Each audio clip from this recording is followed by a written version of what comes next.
guerra na Ucrânia.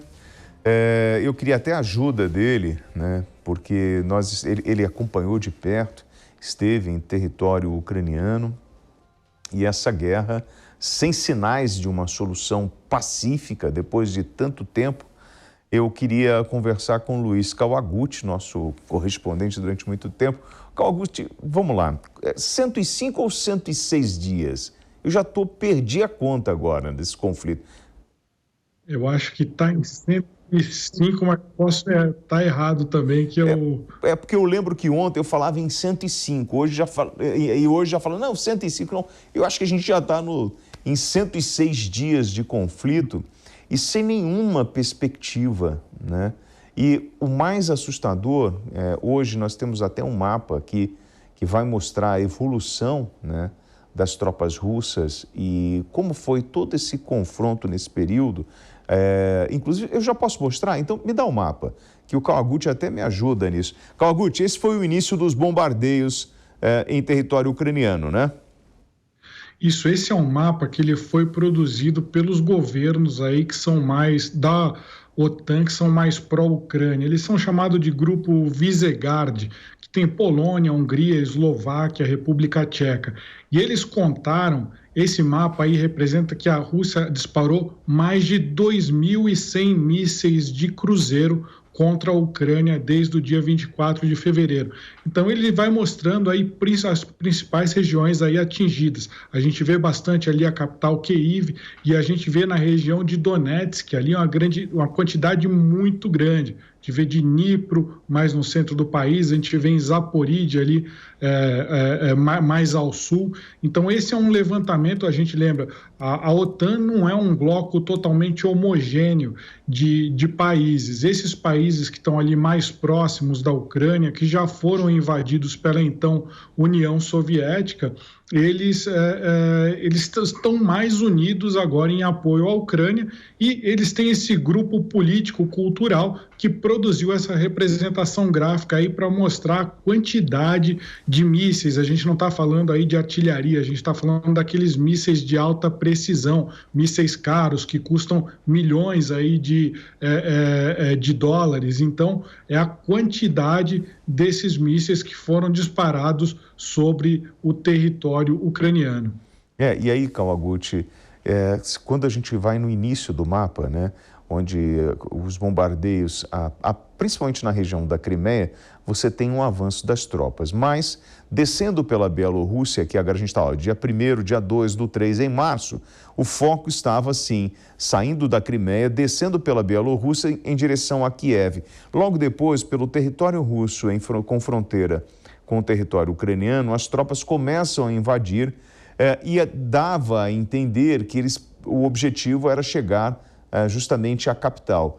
Em algum momento, as tropas mudam a estratégia, o russo muda a estratégia e vai para o que você vinha alertando, a formação de uma pinça para dominar de forma mais contundente a região separatista. E é isso que a gente está vendo agora no mapa, chega esse momento onde começa a concentrar no sul da Ucrânia e na parte leste.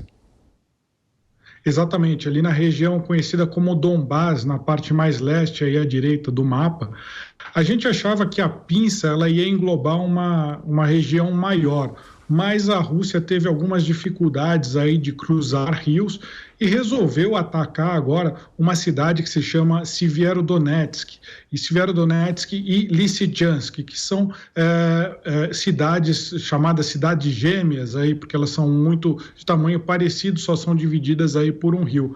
E hoje o presidente ucraniano Volodymyr Zelensky afirmou que a batalha do Donbás vai ser decidida por quem conseguir ficar com essa cidade de Severodonetsk, ela é aí a maior concentração, ela era a maior concentração de tropas ucranianas, as tropas ucranianas mais experientes desde o início do conflito, e há vários dias o que a gente está vendo são pequenos avanços de território. A Rússia conseguiu aí há cerca de uma semana chegar nos arredores da cidade, entrou, tomou uma grande parte da cidade, toda a parte residencial, e empurrou os ucranianos para a área industrial, onde é mais fácil se defender, e depois os ucranianos fizeram um contra-ataque, depois receberam outro contra-ataque. A história é que eles estão fazendo a chamada guerra de atrito, em que cada dia um avança um pouquinho, o outro perde território, isso às custas de muitas vidas. A Ucrânia estima que de 100 a 150 combatentes ucranianos estão morrendo por dia. Isso está acontecendo em grande parte também por causa da superioridade da Rússia no uso de artilharia naquela cidade. E os ucranianos tentam mantê-la a qualquer custo, esperando que cheguem mais armas enviadas pelos Estados Unidos e pelos seus aliados ocidentais, principalmente aí armas que disparam foguetes a longa distância, a mais de 70 quilômetros de distância, e só assim eles acham que vão conseguir combater essa artilharia russa. Só que tem um problema, talvez essas armas elas não cheguem a tempo nessa região de Severodonetsk. Então, já se cogita uma possível retirada das tropas para não serem cercadas por essa pinça que a gente chama. Só que hoje à noite o presidente Volodymyr Zelensky disse que não, que as tropas vão ficar e vão reagir. E aí sabe o que a Rússia fez? A Rússia começou a enviar mensagens por Telegram, por todas essas redes sociais para os soldados que estão combatendo em Severodonetsk, falando, olha, nós vamos fazer uma nova Mariupol. Mariupol foi aquela cidade que desde o início da guerra ela demorou mais de 2 meses para cair e os combatentes ficaram sitiados pela Rússia numa pequena área de uma siderúrgica. Então, e a cidade foi completamente arrasada, né? Teve mais de 80% dos seus prédios destruídos. Então, o que a Rússia está falando, está fazendo essa propaganda de efeito psicológico, né? Eles chamam de guerra psicológica, para os combatentes ucranianos deporem as armas e fugirem, porque eles estão ameaçando fazer em Severodonetsk a mesma coisa que eles fizeram em Mariupol. E aí, esse mapa traz, o Fabio, uma coisa que, para mim, né, olhando para ele, eu vou identificando, né, muita coisa do que a gente falou aqui, e eu não sei se a turma em casa também tem essa percepção, ou o que chama a atenção das pessoas em casa, que, por exemplo, nós tivemos o Kawaguchi presente no vídeo, então, imaginar que ele circulava, ele ficava em Lviv e ia para outras cidades, e a gente algumas vezes entrou aqui no programa e ele falou assim, gente, um minutinho, porque acabou de tocar a sirene, eu tenho que ir para o abrigo. O navio Moscova, que foi destruído, ele aparece nessa simulação. A Transnistria, que você, Fabi, falou tanto sobre a importância dali, aquela pinça que descia na Transnistria, que é onde estão acontecendo os bombardeios agora, na parte inferior do vídeo ali. Então, assim, a gente começa... isso te remete a muita coisa, esse mapa, né? Ele é, sim, um grande resumo de tudo o que aconteceu e, para a gente, acaba pensando alguns pontos importantes desta cobertura. Exatamente. Infelizmente, ele é... Desculpe, Fabi. Opa, perdão, Fabi. Imagina, infelizmente ele é bem real, né? Só seria mais real se ele mostrasse as pessoas que estão aí no meio disso tudo. Mas para isso a gente tem um relato do Kawaguchi. Aliás, boa noite, Kawaguchi. Seja bem-vindo novamente. Ele esteve aí, creio eu, que mantém contato com as pessoas que moram. Não sei se ele tem aí pessoal que mora ainda no Donbás, nessa região onde tem muito mais quantidade de mísseis. E a gente começa já a fazer as contas da realidade, tanto quanto isso está custando, já que já tem os números prováveis de quanto foi atacado, quanto que se gastou, quanto também de baixas. E aí, Kawaguchi, até quando você estava falando da cidade, das duas gêmeas aí, que eu não vou ousar pronunciar o nome dessa cidade, mas eu mesma já comecei a pensar em Mariupol. Ele acabou virando um símbolo de coisas horripilantes que aconteceram por ali. Então, os russos usarem isso como propaganda, na medida, se não chegar armas a tempo, é muito provável que pode ser que aconteça com essas outras cidades de forma um pouco mais lenta, considerando que o Mariupol já foi bem lento para a quantidade de armamento que tinha os russos. Mas a gente olha para essa cena aí, desses bombardeios, e sabe que os russos têm muito mais. tanto em poderio quanto na capacidade mesmo destrutiva. A gente sabe que eles ainda não usaram os equipamentos os piores, eu não estou nem falando de equipamento nuclear, estou falando mesmo do que eles dizem que tem, né? A propaganda dos russos, até eles falaram, eu acho que é muito mais uma narrativa, mas se eles quisessem, eles poderiam chegar até a Inglaterra. A gente sabe que não, tem muitos países aí no meio, mas em relação à Ucrânia, a gente vê que a parte branca do mapa, ela foi bombardeada diversas vezes também. Então, quem está aí ainda resistindo, a população civil, deve estar com os traumas assim horripilantes. E você tem contato com essas pessoas, Carl Guth? Olá, Fabi, mais uma vez, obrigado, é um grande prazer falar contigo, falar com o William. Eu tenho falado com o pessoal, hoje estava falando com um combatente da Legião Internacional, e eles estão falando que eles estão tentando, eles estão sendo enviados aí eles ficam mais ou menos 10 dias lutando na região de Donbás e depois saem de novo para descansar, são substituídos por outras tropas. E ele diz que está muito complicado chegar na região, está muito, praticamente aí uma grande parte dos civis já saiu dessas cidades de Severodonetsk e Lysychansk, mas tem uma rodovia que liga a cidade aí de Lysychansk a uma outra cidade chamada Bakhmut, se eu não me engano, que é a principal rota de ida e vinda aí para essa batalha. E a Rússia, para evitar que cheguem reforços na região, ela bombardeia essa estrada incessantemente, dia e noite. Está praticamente impossível usar essa estrada. E agora praticamente só veículos militares blindados estão passando por essa estrada aí e ainda com um grande risco. Então, a população civil não consegue mais se deslocar para dentro ou para fora, na verdade, para fora, não conseguem mais sair daquela região, porque essa rodovia, que é a única ligação com essas cidades, ela está sendo bombardeada incessantemente. E o que saiu uma análise agora, bem recentemente, de uma consultoria britânica chamada Sibylline, a gente tem que ver com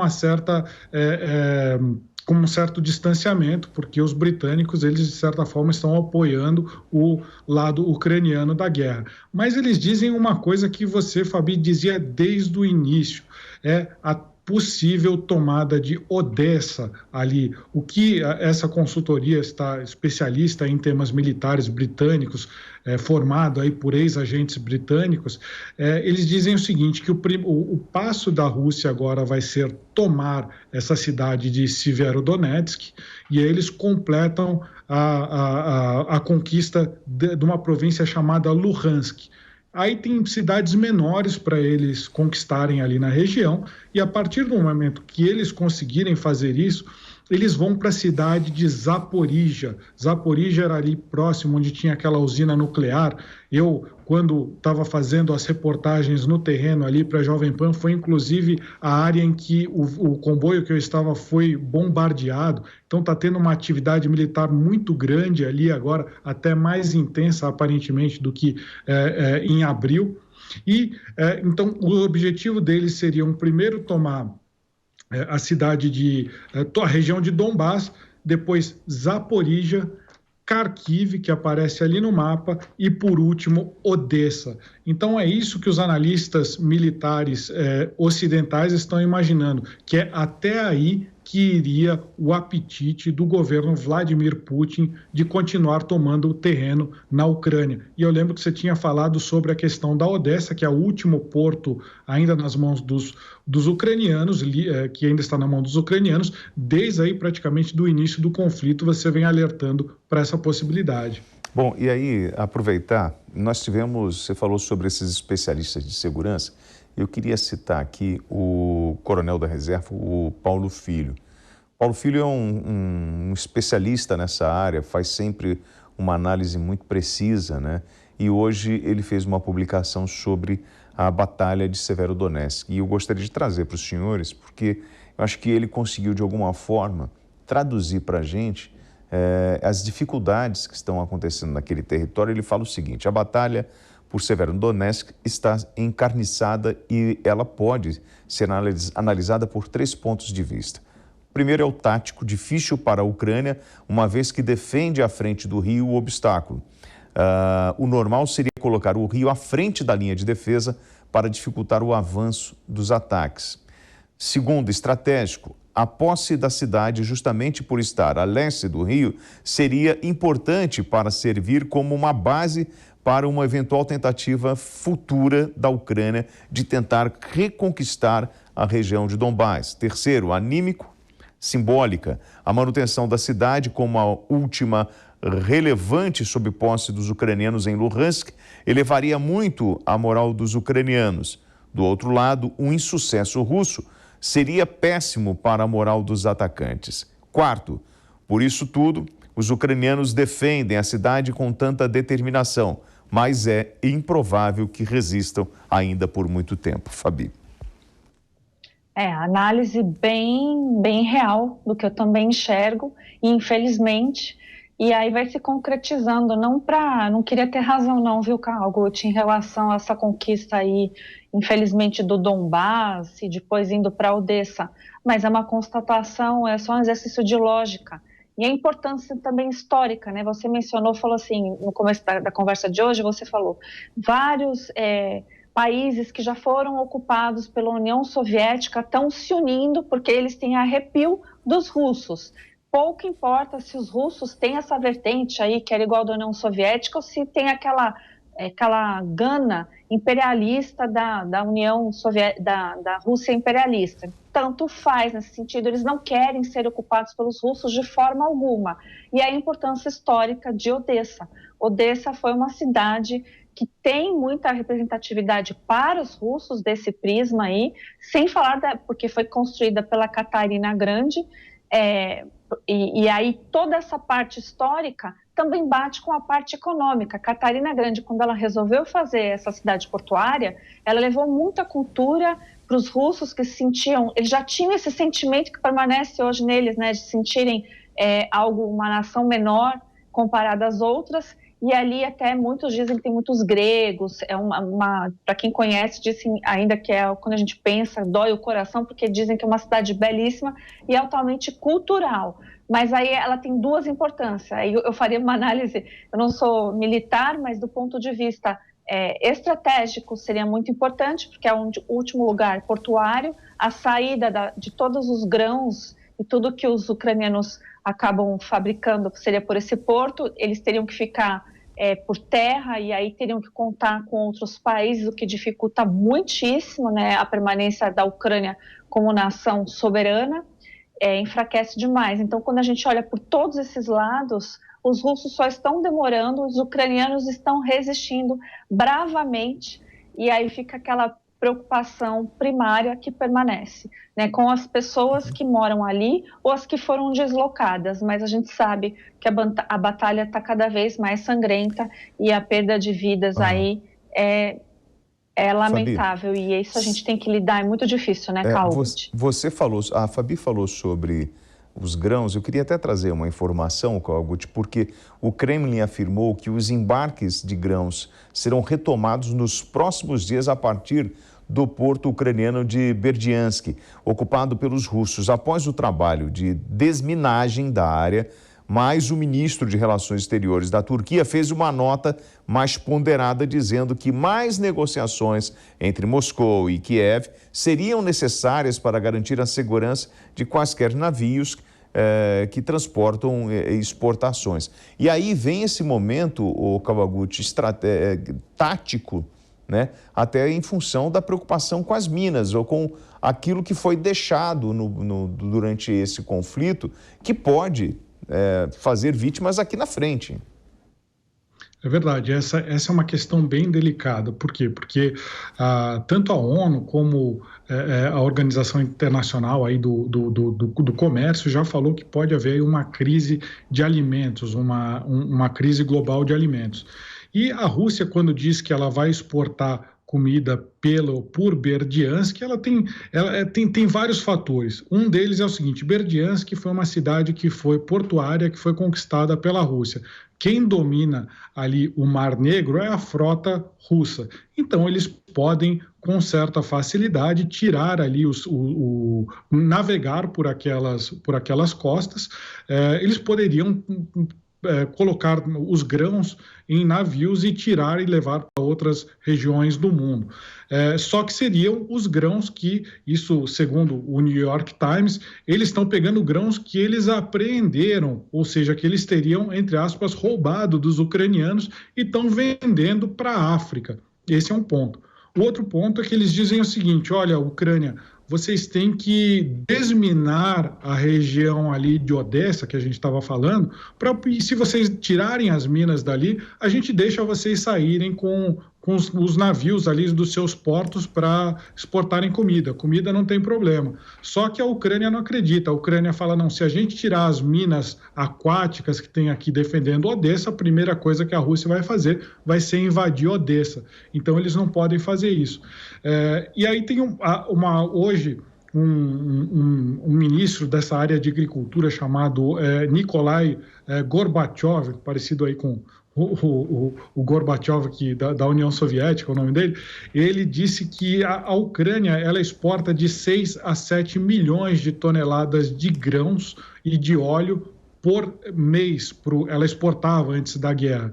E ela fazia isso tudo pelo mar. E agora, quando ela está fazendo apenas por via terrestre, ela consegue exportar no máximo 1 milhão e meio de toneladas por mês.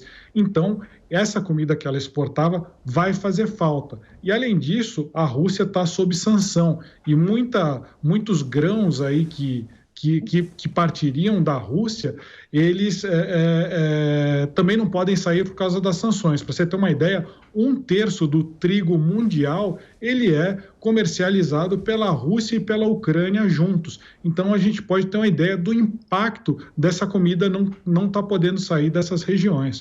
E aí, Fabi, quando o Kawaguchi fala sobre essa decisão dos ucranianos de não retirar a mina que está ali como que é essa barreira de proteção, é a história do gato escaldado que tem medo de água fria, né? Porque foi justamente a Ucrânia que se desarmou, abriu mão da sua potência militar, da sua potência nuclear e assinou os tratados, entregou as suas armas. E hoje, acredito eu que o governo ucraniano lamenta isso, porque se eles ainda estivessem com essas armas nucleares, a história poderia ser completamente diferente. Nenhum russo toparia invadir um país com um poder bélico daquele. Com toda certeza, William. Quando o Kawaguchi estava narrando, foi a primeira coisa que eu pensei também, né? Eles aprenderam e é difícil acreditar nos russos, né, nesse sentido. Não só pela história nuclear, mas também vamos lembrar aqui, o Putin, quando fazia aquele exercício militar próximo às fronteiras, ele dizia: não, só estou treinando aqui o meu pessoal, mas não vou invadir. Ele dizia isso também. Então, acho que os ucranianos estão muito certos de que não se deve, né, fazer pacto com o inimigo verdadeiramente, porque nesse caso aí são os inimigos. E a última fronteira que existe para conseguir esses outros objetivos, já que o mundo depende, né, desses grãos. Então, é interessante a forma de que pela sobrevivência que eles estão fazendo, e se pensar também, até o Kawaguchi na hora teve que pensar e reformular, porque é isso mesmo, Kawaguchi, a realidade vai se estabelecendo e a gente não sabe dizer se a Ucrânia ela continua na produção de alimentos. Isso eu digo porque no meio do conflito, da guerra aí, existia a notícia de que mesmo assim os ucranianos estavam tentando trabalhar essa parte aí da agropecuária deles, né, na produção de grãos, justamente para não terem perdas ainda maiores. Mas agora a gente não sei se você sabe, se tem notícia dessa parte de fabricação de alimentos, se ainda persevera? Kawaguchi. Eu estive ali na região de Vinícius, quando estava lá na Ucrânia, em abril ainda, e lá tem muitos produtores rurais, é bem no centro da Ucrânia. E eles estavam me falando o seguinte: olha, muita gente, quando começou a guerra, já tinha plantado uma safra de trigo. Então, a gente sabe que a agricultura não é aquela coisa que você, em um ou dois dias, você resolve. Você tem aí meses para fazer o preparo da terra, depois a plantação. Então, tinha gente que já estava com trigo semeado. Então, eles invariavelmente vão ter que cultivar esse trigo e em meio a bombardeios, e vão ter que depois guardar, estocar esse trigo, esperando uma oportunidade de exportá-lo. Mas muitos dos fazendeiros já disseram o seguinte: quem não tinha semeado antes de começar a guerra, eles não estão semeando mais cultura de exportação, eles estão plantando batata, eles estão plantando cenoura, eles estão plantando coisas aí que estragam mais rápido, mas que é mais fácil para o interno da população, porque é mais fácil de preparar alimento aí que vai alimentar a população ucraniana durante a guerra e não ser exportado. Então, o que a gente pode esperar é que talvez as próximas safras da Ucrânia, não só elas não vão conseguir sair do país, mas elas vão ser bem menores, porque as pessoas estão plantando comida para sobreviver lá dentro, não estão mais, muitos não estão mais pensando em exportar, porque pode faltar comida lá dentro. Bom, Calgucci, agora a ex-chanceler alemã Angela Merkel, depois de 100 dias, agora 105, 106 dias, ela deu uma entrevista, né, falando desses dias de guerra. Inclusive, o nosso correspondente, Luca Bassani, que está na Europa, tem informações sobre esse pronunciamento.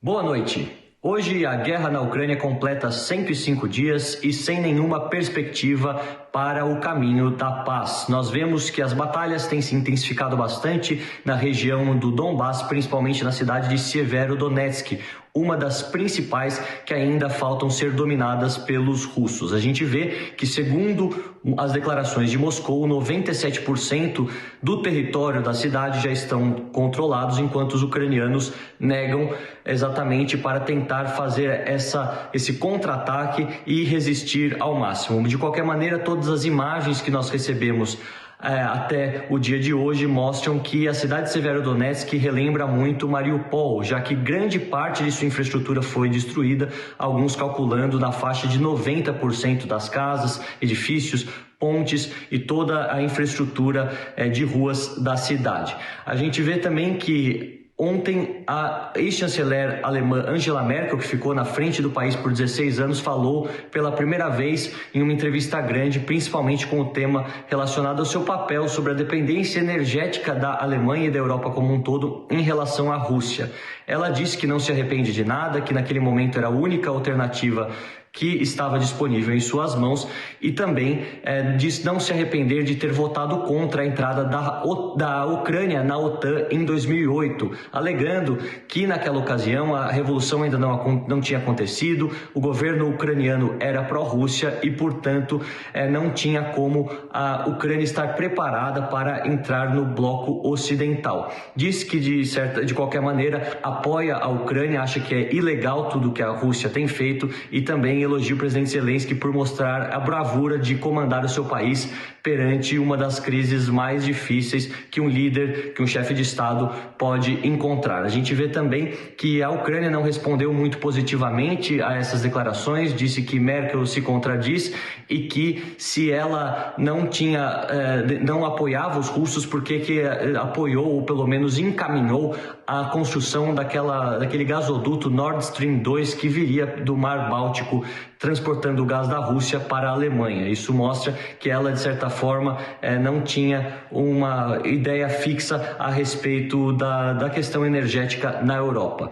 Nós vamos continuar acompanhando e também atualizando sobre o brasileiro que continua desaparecido na Ucrânia. Algumas mensagens nas redes sociais de outros soldados falam que ele foi supostamente morto em batalha por correr em direção ao fogo cruzado em uma das batalhas acontecendo também na região leste do país, porém não há nenhuma confirmação oficial nem do governo ucraniano, nem do Itamaraty, que está utilizando de todos os seus esforços para tentar trazer conforto à família, já que o brasileiro natural de Porto Alegre, André Barray, tem 7 filhos e também era um profissional de enfermagem no Brasil.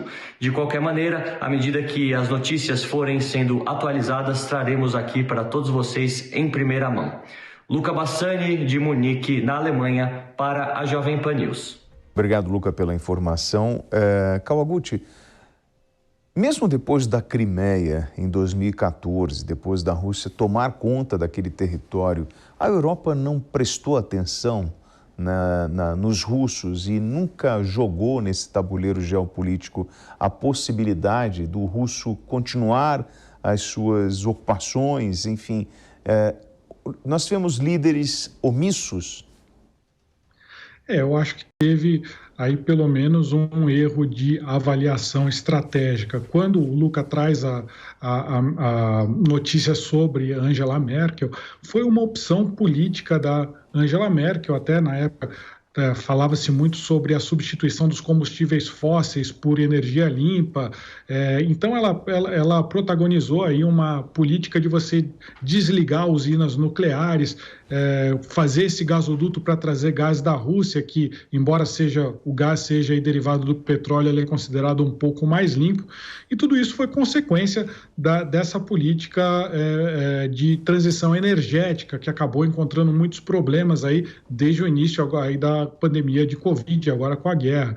E eu acho que uma das mudanças geopolíticas mais significativas dessa guerra é exatamente o afastamento da Alemanha e da Rússia. E a gente vê a Rússia se aproximando mais da China e se afastando da Alemanha. Um dos objetivos da política americana sempre foi manter a Rússia longe da Alemanha. Isso aconteceu, mas não sei se eles estavam prevendo aí essa aproximação com a China. Então, as informações de que poderia haver uma invasão da Rússia na Ucrânia já corriam nos serviços de inteligência britânico e americano por cerca de 1 ano e meio antes da invasão.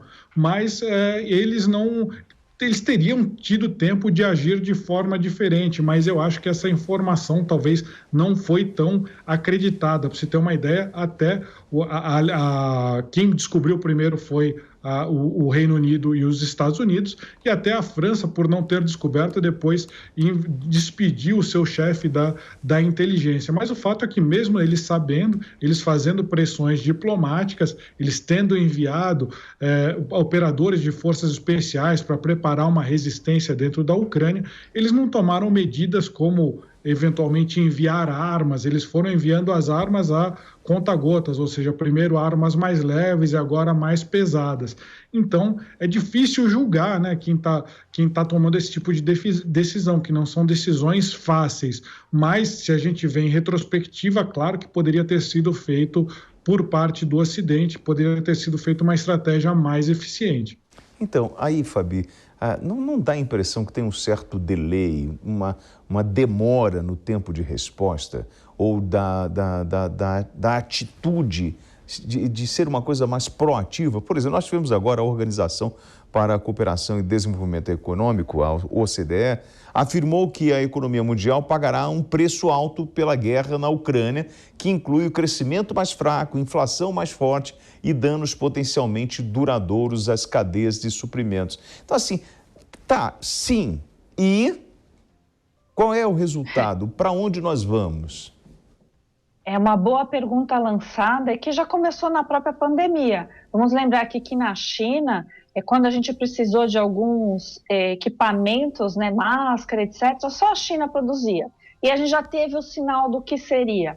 Quem levou? Quem tinha mais dinheiro. Então, eu lembro de um lote que o Brasil ia lá comprar na China, chegou aos Estados Unidos com mais dinheiro e comprou na frente. Então, isso a gente já viu acontecer. E agora, em relação à Ucrânia, dá a impressão, William, que nós, ocidentais, a gente estava dormindo, porque o tempo inteiro a China, a Rússia, os países aí orientais, eles estavam se preparando, tanto que as sanções não têm objetividade. E aí a gente vê que existem muitas reuniões, muitas mesas, conselhos, organização como, por exemplo, a ONU, preocupada com coisas secundárias, que não são as principais. Eu acho que falta para nós, a gente não tem a prioridade lançada. Então, hoje, a prioridade para os ucranianos, como disse o Kawaguchi quando ele relatou a parte rural, os ucranianos têm que plantar literalmente para ter o que comer. E não é a primeira vez na história que eles passaram isso. Eles passaram isso recentemente no Holodomor. Então, a gente vê histórias se repetindo, superpotências só ajudando de uma forma indireta e questionando outros países que estão em ascensão as suas próprias políticas, sendo que a deles, quando são colocadas na esfera internacional, não tem força. O que está tendo força aí é quem tem os ativos, e nesse caso, a Europa Ocidental está de joelhos. E aí não dá para dizer que as políticas, aí é a política mesmo, adotada interna desses países, não influenciou diretamente nessas consequências. Se a Alemanha não tivesse dependente totalmente do gás russo, talvez a história fosse outra. E eu estou usando a Alemanha de exemplo, mas serve para vários outros países. Então, o que nós fizemos enquanto eles estavam planejando? Porque não dá para dizer que isso não foi premeditado. Proativo. É o que você espera, né, de uma liderança para que ele evite um caos. Faltou esse tipo de energia, Kawaguchi, para a gente evitar um problema como esse e chegar onde nós chegamos? Eu acho que sim, tem alguns pontos. Por exemplo, se talvez essas armas tivessem chegado antes, ou se talvez tivesse tido uma declaração que a Ucrânia não entraria na OTAN, talvez isso pudesse ser evitado, mas é muito difícil a gente falar sobre o que passou.